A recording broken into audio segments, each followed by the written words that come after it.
हिमालय पे पेड़ हो तो गीत गाएंगी नदियाँ, गीत गाएंगी नदियाँ। पेड़ों पे चिड़िया है तो गीत गाएंगी नदियाँ। माँ की लोरी जैसे होते हैं नदियों के गीत। जय हिमालय, जय भारत। हिमालय लोग यूट्यूब चैनल में आपका स्वागत है और मैं हूं जर्नलिस्ट डॉक्टर हरीश चंद्र लखेड़ा। भारतीय संस्कृति में अतिथि देवो भवः अर्थात अतिथि ईश्वर का रूप है और यह कर घर आए व्यक्ति को सम्मान दिया जाता है। लेकिन किन्नर यानी हिजड़ों के मामले में ये बात बिल्कुल ही उलट है। किसी के यहाँ मांगलिक कार्य, विवाह, पुत्र प्राप्ति आदि शुभ कर्मों में इनकी आगवानी कोई नहीं करता। ये लोग घरों में तो आ तो जाते हैं, लेकिन लोग इनके आने से खुश नहीं होते। हो सकता है कि इसके लिए इनका व्यवहार भी कहीं कहीं जिम्मेदार हो। खैर, मानव समाज में अब तक दो ही लिंग स्त्री और पुरुष माने जाते रहे हैं, परंतु अब एक और इसे शामिल कर दिया गया है जिसे ट्रांसजेंडर भी कहा जाता है। मैं यह बात कानूनी तौर पर बात कर रहा हूँ। ट्रांसजेंडर यानी हिजड़ा और जिन्हें किन्नर भी कहा जाता है, मैं उनकी बात कर रहा हूँ। हिजड़ों को वैसे किन्नर कहा जाता है, परंतु आप जानते हो कि हिमाचल प्रदेश में एक जनजाति है जिसे किन्नर कहते हैं। वह हिजड़ों के लिए किन्नर शब्द का प्रयोग करने के सख्त खिलाफ भी हैं। खैर, बात करते हैं हिजड़ों की। यहाँ मैं हिजड़ों के लिए किन्नर शब्द का ही प्रयोग करूँगा क्योंकि फिलहाल यही चल रहा है।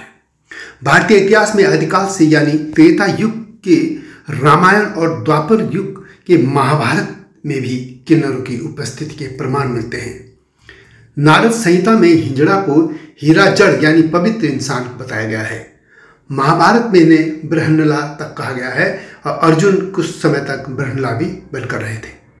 महाभारत के युद्ध में भीष्म ने शिखंडी पर बाण इसीलिए नहीं चलाए थे कि वे किन्नर थे।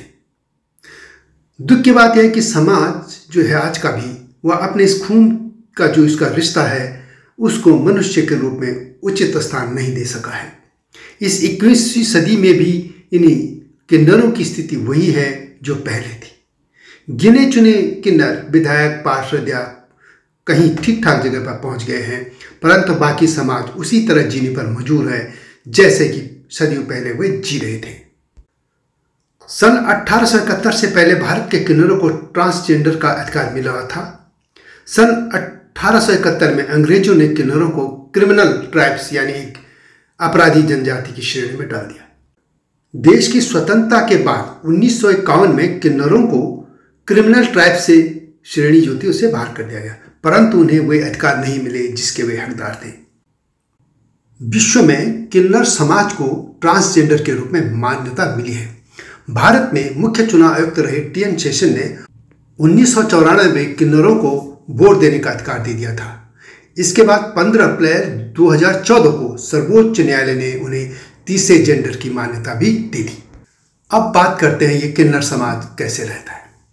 किन्नर समाज जहाँ भी रहता है उनके इलाके बटे होते हैं और उनका एक गुरु होता है और बाकी उनके चेले होते हैं। यानी यहाँ पे उनका गुरु ही सब माता पिता और सब कुछ वही होता है और चेले उनके जो शिष्य होते हैं उनके वो पुत्र पुत्री जो भी वो माने उस तरह से होते हैं। भारतीय समाज में किसी भी परिवार में जब किन्नर बच्चा पैदा होता है तो माँ बाप ही उसको किन्नरों समुदाय को सौंप देते हैं। वैसे कई जगह ये भी कहा जाता है कि कई जगह किन्नर भी इस तरह के बच्चों को छीन ले जाते हैं, परंतु सत्य तो यही है अधिकतर कि लोग अपने बच्चों को खुद ही उस समुदाय को सौंप देते हैं जो इस तरह के पैदा होते हैं। जब वो गुरु के पास पहुंचता है बच्चा तो फिर उसकी शिक्षा शुरू होती है। उसको नाचना गाना ताली बजाने का अलग सा हुनर सिखाया जाता है और जिसमें मर्दाना टच ज़्यादा लगता है। ऐसे लोगों को ढोलक बजाने की शिक्षा दी जाती है और यह एक उम्र के बाद शुरू हो जाती है। आधिकारिक तौर पर चेला घोषित हो जाने पर गुरु अपनी संपत्ति का एक हिस्सा चेले में बांट देता है। उत्सव के माहौल में दूसरे घरानों के गुरु और गद्दियों के प्रमुख भी आते हैं और गुरु चेले को अपना इनाम देते हैं। इसके अलावा साज श्रृंगार का सामान भी देते हैं जिसमें पायल, बिछिया या दूसरे गहने देते हैं। गृहस्थी का सामान भी शिष्य को मिलता है और हैसियत के अनुसार वो रुपया पैसा भी देते हैं। इसके बाद किन्नर के लिए माता पिता पति भाई सब कुछ गुरु ही बन जाता है। गुरु के नाम का सिंदूर लगाने की भी परंपरा है और कई जगह यानी गुरु से ही शादी भी कर लेते हैं। यह एक मान्यता है। चेला बनने के बाद कई जगहों पर शुद्धिकरण भी की परंपरा है, जिसमें मेल पार्ट्स का जो है ऑपरेशन करवाया जाता है। इस तरह बाद में जब चेले कमार कर जो भी पैसा लाते हैं उसका एक हिस्सा गुरु को भी जाता है। यदि शिष्य या जो चेला है वो गुरु से अलग होना चाहे तो फिर उसमें भी जो पिछला जो गुरु ने उसको जो संपत्ति दी है, पैसा दिया है, वो वापस लौटाना पड़ता है और उसका बाकायदा एक लिखित परत होती है। कई बार यदि विवाद बढ़ जाते हैं तो उनकी पंचायती भी होती हैं। किन्नरों की 4 शाखाएं होती हैं: बुचरा, नीलिमा, मनसा और हंसा। बुचरा जन्मजात किन्नर होते हैं, नीलिमा स्वयं बने हुए, मनसा स्वेच्छा से शामिल होते हैं। इसी तरह हंसा शारीरिक कमी या नपुंसकता के कारण बने हिंजड़े होते हैं। किन्नरों को लेकर शारीरिक तौर पर बस वे इसी तरह भिन्न हैं कि उनके रिप्रोडक्टिव ऑर्गन पूरी तरह विकसित नहीं होते हैं। पुरुष शरीर लेकिन स्त्रियों सी छाती, चाल ढाल और आवाज़ स्त्रियों की, शरीर स्त्री का लेकिन मूछें आती हैं, स्तन उनके विकसित नहीं होते लेकिन उनमें दूध आता है, यूट्रस न होने जैसी तमाम दूसरी बातें भी हैं। यानी कि यदि इस चीज़ों को छोड़ दें तो बाकी सब मनुष्य के जैसे मानवीय संवेदनाएं हैं, सब कुछ में वही होती हैं। यह बात भी कही जाती है कि जन्मजात किन्नर मन से स्त्री होते हैं। उन्हें औरतों की तरह सजना संवरना अच्छा लगता है और औरतों के बीच ही वे खुद को सहज महसूस करते हैं।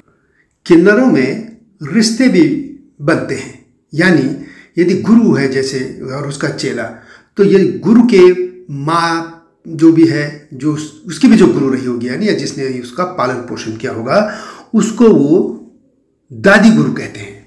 इसी तरह उसकी भी माँ है तो उसको परदादी, इस तरीके से परदादी गुरु कहते हैं।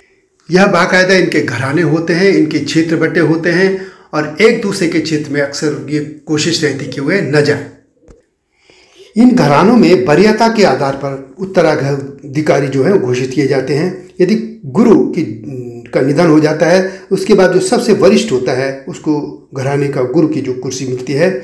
और कई बार होता है कि झगड़े भी इनमें हो जाते हैं। किन्नरों के बारे में एक बात यह भी कही जाती है कि जहाँ भी बच्चा हो या शादी ब्याह हो वहाँ उसका उन्हें तुरंत सूचना मिल जाती है। इसके लिए उनके बाकायदा एक तंत्र जैसा रहता है और वो इनको सूचना दे देता है। ये उसमें आपस पास के ही लोग शामिल होते हैं जो ये जानकारी इनको देते हैं और ये एक गुप्त भाषा का भी इस्तेमाल करते हैं। यह एक गुप्त भाषा ऐसे है कि जिसमें यदि ये कभी मुसीबत में फंस जाते हैं तो वो एक दूसरे को इन संकेत भाषा से बताते हैं ताकि उनकी मदद हो जाए और किसी को वो जानकारी न मिले। तो यह गाथा है किन्नरों की यानी हिंजड़ों की। और अभी इसके बारे में आगे बताऊंगा। बहुत सी इन पे स्टोरी आ रही है कि इनकी कुल देवी कौन है। किन्नरों की कुल देवी के बारे में अगली वीडियो देखिएगा और हिमालय लोग चैनल को सब्सक्राइब करना न भूलना। अगली वीडियो की प्रतीक्षा कीजिए। तब तक जय हिमालय, जय भारत।